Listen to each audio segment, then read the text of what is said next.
ಕಾರ್ಯಕರ್ತರು ವಿಷವದ ಕುಡಿದು ಆಸ್ಪತ್ರೆಗೆ ಸೇರುವಂತದ್ದು ತನ್ವೀರ್ ಸೇಠ್ ಇದ್ದಾರೆ ಸರ್. ಕಾರ್ಯಕರ್ತರಿಗೆ ತಾವು ಏನು ಹೇಳ್ತೀರಾ ಈ ಸಂದರ್ಭದಲ್ಲಿ?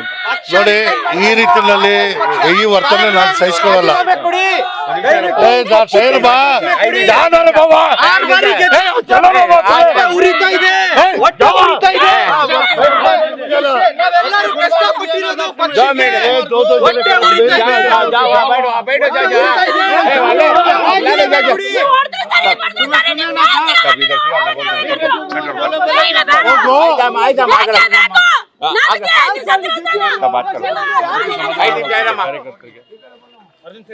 ನನಗೆ ಆಸ್ಪತ್ರೆಗೆ ಹೋಗಿ ನೋಡ್ಬೇಕು.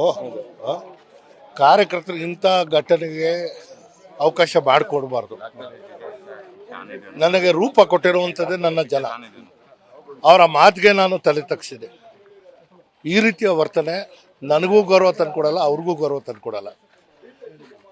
ಒಬ್ಬ ನನ್ನ ಕಾರ್ಯಕರ್ತನ ಪ್ರಾಣ ಹೋದರೆ ಅದರಿಂದ ಯಾರಿಗೂ ಲಾಭನೂ ಆಗಲ್ಲ, ನಷ್ಟನೂ ಆಗಲ್ಲ. ಆದರೆ ನಂಗೆ ನಷ್ಟ ಆಗುತ್ತೆ. ಅದನ್ನು ನಾನು ತಡೆಯೋಕ್ಕೆ ಏನು ಬೇಕು ಅದು ಮಾಡ್ತೀನಿ. ಅಧಿಕಾರ ಬರಲಿ ಬರದೇ ಇರಲಿ ಅದು ಬೇರೆ. ಆದರೆ ಈ ವರ್ತನೆ ನನ್ನ ಜನರಿಗೆ ನಾನು ಕೈ ಮುಗ್ದು ಕೇಳ್ಕೊತೀನಿ, ಇಂಥ ವರ್ತನೆ ಮಾಡಬೇಡಿ. ಅವರೇ ನನ್ನ ಆಸ್ತಿ, ನಾನು ಆಸ್ತಿ ಕಳ್ಕೊಳ್ಳೋಕೆ ತಯಾರಿಲ್ಲ.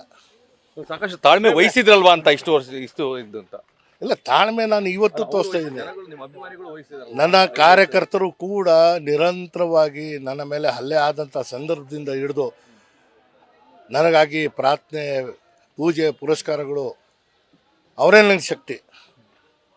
ಹಾಗಾಗಿ ಅವ್ರ ಮನಸ್ಸಿಗೆ ನೋವಾದಂತಹ ಸಂದರ್ಭದಲ್ಲಿ ಅವ್ರಿಗೆ ಮುಕ್ತವಾಗಿ ಚರ್ಚೆಗೆ ಅವಕಾಶ ಮಾಡಿಕೊಡ್ತೀನಿ.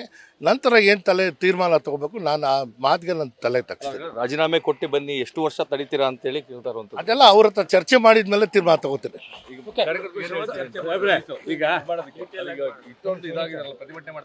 ನಾನು ಆಮೇಲೆ ಚರ್ಚೆ ಮಾಡ್ತೇನೆ ಅವ್ರಿಗೆ.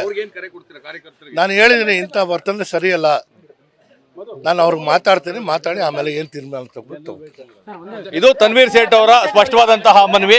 ಅವ್ರು ಹೇಳ್ತಾ ಇರುವಂತದ್ದು ಕಾರ್ಯಕರ್ತರ ಜೊತೆ ಚರ್ಚೆಯನ್ನ ಮಾಡಿ ನಿರ್ಧಾರ ಕೈಗೊಳ್ತೇನೆ, ಈ ರೀತಿಯಾದಂತಹ ಯಾವ ನಿರ್ಧಾರಗಳನ್ನು ಮಾಡಬೇಡಿ ಅನ್ನೋ ಒಂದು ಮನವಿಯನ್ನ ಮಾಡ್ತಾ ಇರುವಂತದ್ದು. ಕ್ಯಾಮರಾ ಪರ್ಸನ್ ಜೀವನ್ ಜೊತೆ ರಾಮ್, TV9 ಮೈಸೂರು.